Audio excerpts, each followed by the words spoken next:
तबाही की इन तस्वीरों को देखकर ही दिल दहलने लगता है। महायुद्ध क्या होता है, ये तस्वीरें उसकी गवाही दे रही हैं।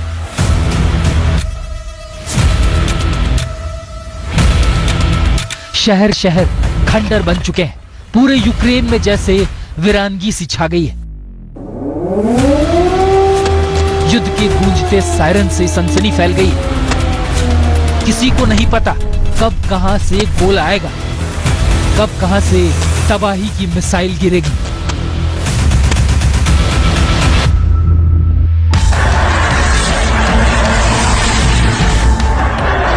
पिछले 11 दिनों से यूक्रेन के आसमान पर रूस के जंगी विमान गरज रहे हैं। यूक्रेन की जमीन महायुद्ध के मलबे से ढकी हुई पड़ी है।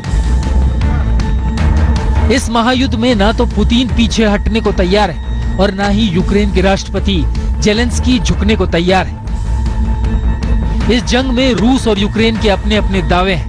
यूक्रेन दावा कर रहा है कि उसने रूस को इस जंग में घुटनों पर ला दिया है और रूस दावा कर रहा है कि यूक्रेन का अंत अब ज्यादा दिन दूर नहीं है। आइए सबसे पहले आपको दिखाते हैं इस महायुद्ध में रूस और यूक्रेन के वो दावे जिसमें दोनों ही खुद को बड़ा जाबाज साबित करने की कोशिश कर रहे हैं। यूक्रेन दावा कर रहा है कि उसने रूस के 11,000 सैनिकों को इस जंग में ढेर कर दिया है, जबकि रूस दावा कर रहा है कि उसने 2,203 यूक्रेनी सैन्य ठिकानों को तबाह कर दिया है। यूक्रेन का दावा है कि उसके रूस के 40 से ज्यादा एयरक्राफ्ट मार गिराए, जबकि रूस कह रहा है कि उसने यूक्रेन के 778 टैंक नेस्तनाबूद कर दिए हैं। यूक्रेन दावा कर रहा है कि उसने रूस के 48 हेलीकॉप्टर को आसमान से धराशाही कर दिया है, जबकि रूस कह रहा है कि उसने यूक्रेन के 77 से ज्यादा मल्टीपल रॉकेट लॉन्चर्स को तबाह किया है। यूक्रेन दावा कर रहा है कि इस जंग में उसने रूस के 300 टैंकों को नेस्तनाबूद कर दिया है, जबकि रूस कह रहा है कि उसने 269 आर्टिलरी और मोर्टार को तबाह किया है।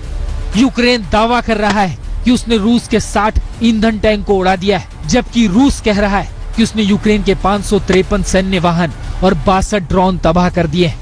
यूक्रेन दावा कर रहा है कि उसने रूस के 3 यूएवी को मार गिराया है, जबकि रूस कह रहा है कि उसने यूक्रेन के 300 एयर डिफेंस सिस्टम तबाह कर दिए हैं। लेकिन इस महायुद्ध के बीच जेलेंस्की लगातार हुंकार भर रहे हैं और आखिरी सांस तक लड़ने का दम भर रहे हैं। वो दुनिया को चेता रहे हैं कि रूस को रोका नहीं गया तो कोई नहीं बचेगा। Каждый день лжецы, это их работа, врать каждый день вам.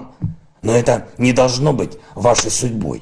Просто сравните Донецк после 8 лет войны и Харьков после 8 дней войны.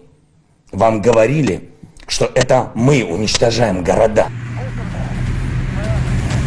रूसी सैनिक यूक्रेन में शहर दर शहर कब्जे कर रहे हैं। रूस से यूक्रेन में ज़ैपोरिज़िया न्यूक्लियर पावर प्लांट पर भी कब्जा कर लिया था।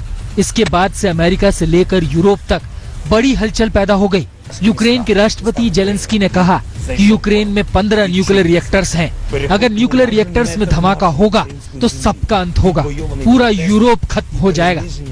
लेकिन रूस लगातार यूक्रेन के न्यूक्लियर रिएक्टर्स पर कब्जा करने के लिए आगे बढ़ रहा है। चेर्नोबिल ज़ैपोरिज़िया परमाणु पावर प्लांट पर कब्जे के बाद रूसी सेना के टारगेट पर यूज यूक्रेनस्क न्यूक्लियर पावर प्लांट है।